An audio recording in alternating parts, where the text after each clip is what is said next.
Hello students, video शुरू करने से पहले प्लीज चैनल को लाइक, शेयर और सब्सक्राइब जरूर करें। एक इम्पॉर्टेंट इन्फॉर्मेशन, अगर आपको इस वीडियो के नोट्स चाहिए तो डिस्क्रिप्शन बॉक्स में दिया गया डाउनलोड लिंक चेक करें। Thank you. चलिए शुरू करते हैं। इस वीडियो में हम पढ़ेंगे BAB 103 BR अम्बेडकर के इकोनॉमिक थॉट के प्रीवियस ईयर क्वेश्चन और most important questions with answers. ये क्वेश्चंस आपके एग्जाम के लिए बहुत इंपॉर्टेंट है। अगर आपने ये अच्छे से कर लिए तो एग्जाम निकलना पक्का है। Let's begin. Question 5, describe Ambedkar's thought on labour and labour legislation. Question explanation. इस क्वेश्चन में हमें डॉक्टर BR अम्बेडकर के लेबर के प्रति विचार और उनके द्वारा लाए गए लेबर लॉज के बारे में बताना है। उनकी भूमिका, उनके रिफॉर्म्स और उनका contribution as a labour member detail में समझाना चाहिए। आंसर। इंट्रोडक्शन। लेबर और लेबर लेजिस्लेशन का मतलब होता है कामगारों के अधिकार, उनके काम की शर्तें और उनसे जुड़ी कानूनी सुरक्षा। डॉक्टर BR अम्बेडकर ने भारत में मजदूरों के हित में कई बड़े कदम उठाए। उनका मानना था कि देश का विकास तभी संभव है जब वर्किंग क्लास का विकास होगा। 1942 से 1946 के बीच वो वाइसरॉयज एग्जीक्यूटिव काउंसिल में लेबर मेंबर रहे और उन्होंने कई रिफॉर्म लाए। Main body. 1. अम्बेडकर का लेबर वेलफेयर के प्रति दृष्टिकोण। अम्बेडकर का मानना था कि मजदूर किसी भी देश की अर्थव्यवस्था की रीढ़ की हड्डी होते हैं।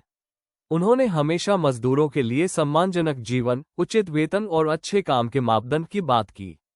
Social security, housing, maternity benefit और हेल्थ प्रोटेक्शन जैसे इश्यूज उनके लिए प्राथमिकता थे। 2. लेबर मेंबर के रूप में योगदान 1942 टू 1946। वाइसरॉयज एग्जीक्यूटिव काउंसिल के लेबर मेंबर के रूप में उन्होंने कई महत्वपूर्ण रिफॉर्म्स लाए।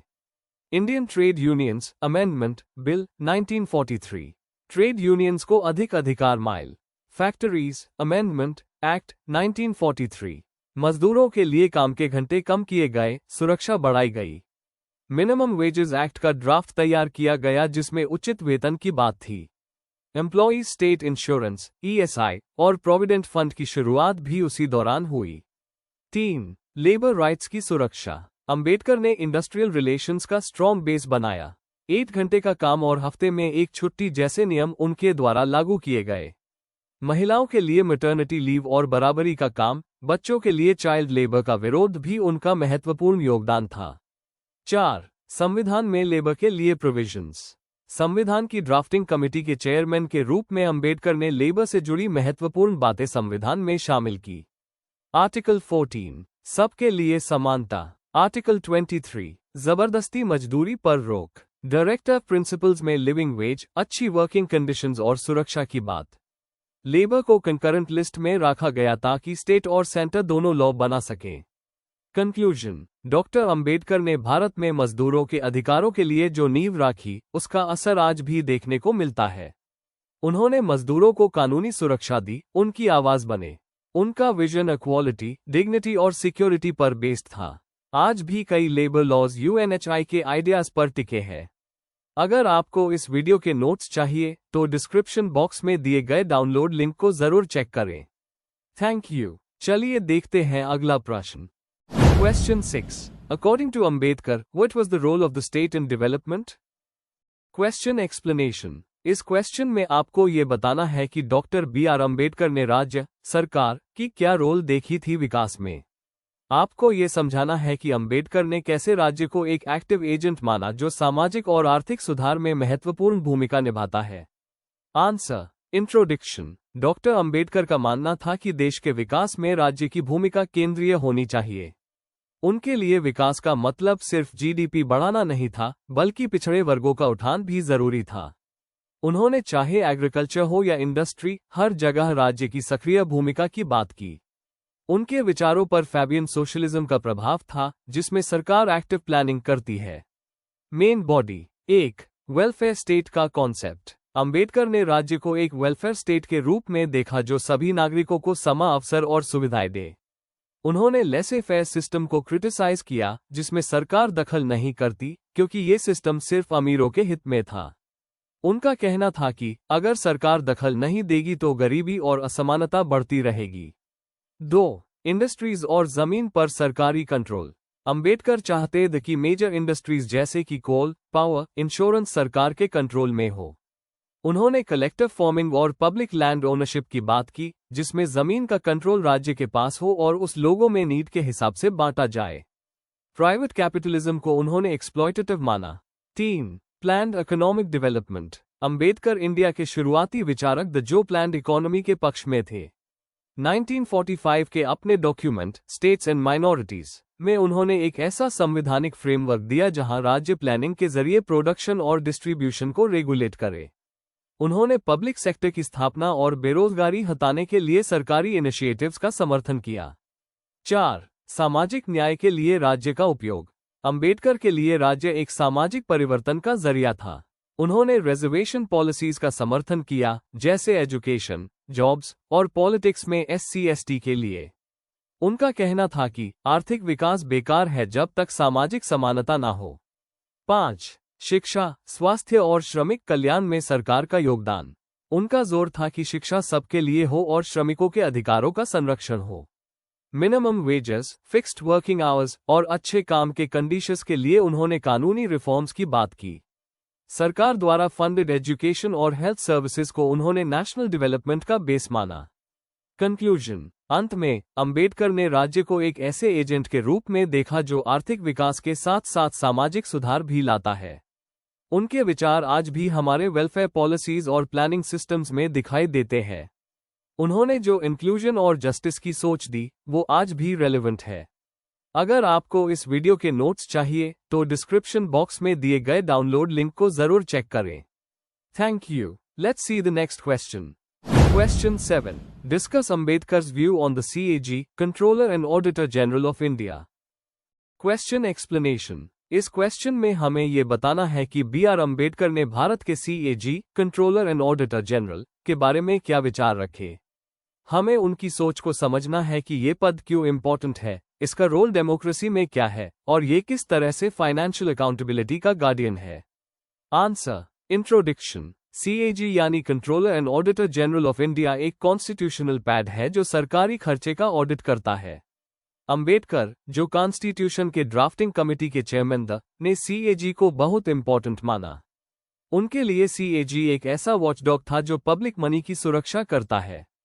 उन्होंने इस पोस्ट को डेमोक्रेसी का एक स्ट्रॉन्ग पिलर बनाया जो ट्रांसपेरेंसी और अकाउंटेबिलिटी को एंश्योर करता है। Main body. 1. CAG का संवैधानिक रोल। अंबेडकर कहते थे कि CAG का काम है सरकारी खर्चे का इम्पार्शियल ऑडिट करना ताकि पैसा सही जगह पर लगे।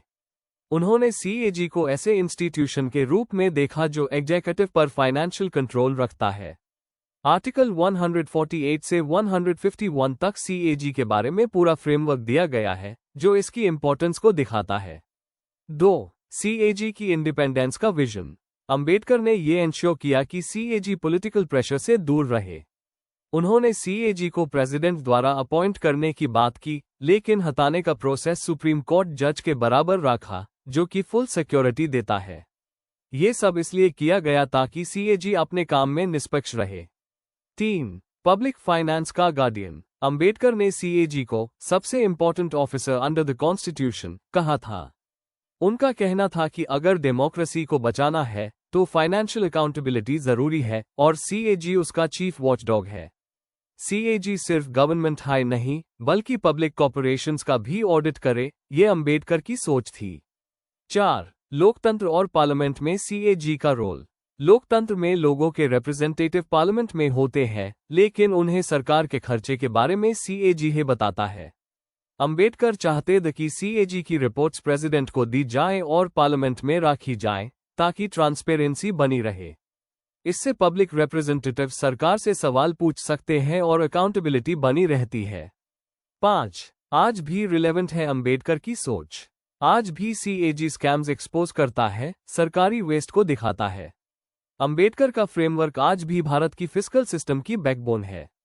उनकी सोच ने एक स्ट्रांग और इंडिपेंडेंट इंस्टीट्यूशन बनाने में मदद की है। कंक्लूजन। अंबेडकर के लिए CAG डेमोक्रेसी का एक की पिलर था। उन्होंने उसकी इंडिपेंडेंस और स्ट्रेंथ पर जोर दिया ताकि पब्लिक ट्रस्ट बना रहे। आज भी उनकी सोच फाइनेंशियल अकाउंटेबिलिटी के लिए गाइड करती है। अगर आपको इस वीडियो के नोट्स चाहिए तो डिस्क्रिप्शन बॉक्स में दिए गए डाउनलोड लिंक को जरूर चेक करें। Thank you. चलिए देखते हैं अगला question. Question 8। Explain Ambedkar's idea of population control and population management. Question explanation. इस प्रश्न में हमें डॉक्टर बी.आर. अंबेडकर के विचार बताने हैं कि वो पॉपुलेशन कंट्रोल और मैनेजमेंट के बारे में क्या सोच रखते थे। हमें ये समझाना है कि उन्होंने तेजी से बढ़ती आबादी के क्या नुकसान बताए और इसके सॉल्यूशन के रूप में क्या पॉलिसी सजेशंस दिए।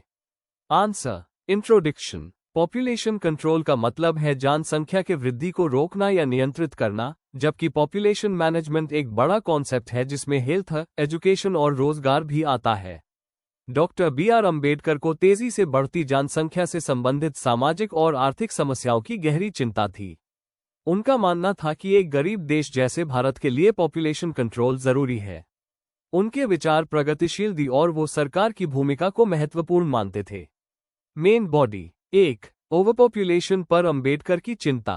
अंबेडकर का मानना था कि बिना नियंत्रण के बढ़ती जनसंख्या भारत के विकास में एक बड़ी रुकावट है।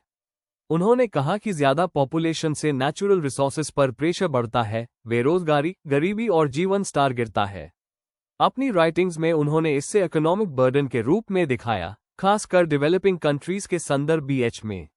2. जनसंख्या और गरीबी का संबंध। अंबेडकर ने पॉपुलेशन ग्रोथ को गरीबी और असमानता का एक मुख्य कारण माना। जब जनसंख्या उत्पादन से तेज बढ़ती है तो देश में आर्थिक असंतुलन होता है। गरीब परिवार में अधिक बच्चे होने से हेल्थ, एजुकेशन और पैसों की समस्या होती है, जो गरीबी के चक्रव्यूह को बढ़ता है। 3. सरकार की भूमिका। अंबेडकर का कहना था कि पॉपुलेशन कंट्रोल सिर्फ व्यक्ति का नहीं बल्कि पूरे राष्ट्र का मुद्दा है। उन्होंने फैमिली प्लानिंग प्रोग्राम्स और जन जागरूकता अभियान के लिए सरकारी कदमों का समर्थन किया। उन्होंने महिलाओं के रिप्रोडक्टिव राइट्स और हेल्थ एजुकेशन पर भी जोर दिया। 4. जनसंख्या प्रबंधन एक विस्तारित नीति के रूप में। अंबेडकर के लिए पॉपुलेशन मैनेजमेंट सिर्फ संख्या रोकना नहीं था, बल्कि सामाजिक न्याय, रोजगार और स्वास्थ्य से भी जुड़ा हुआ था। उन्होंने कहा कि सरकारी नीतियां गरीबों के जीवन स्तर को सुधारने पर केंद्रित होनी चाहिए, जिससे उन्हें बड़े परिवार की जरूरत ना हो। महिलाओं की शिक्षा को उन्होंने लॉन्ग टर्म सॉल्यूशन बताया। 5. आगे की सोच और दृष्टि। अंबेडकर की सोच समय से आगे थी। उन्होंने कभी जबरदस्ती पॉपुलेशन कंट्रोल का समर्थन नहीं किया। वो वॉलंटरी और इन्फॉर्म्ड डिसीजन मेकिंग में विश्वास रखते थे। उनका विजन था एक ऐसा समाज जहां सरकार बैलेंस्ड और ह्यूमन तरीके से पॉपुलेशन का प्रबंधन करे।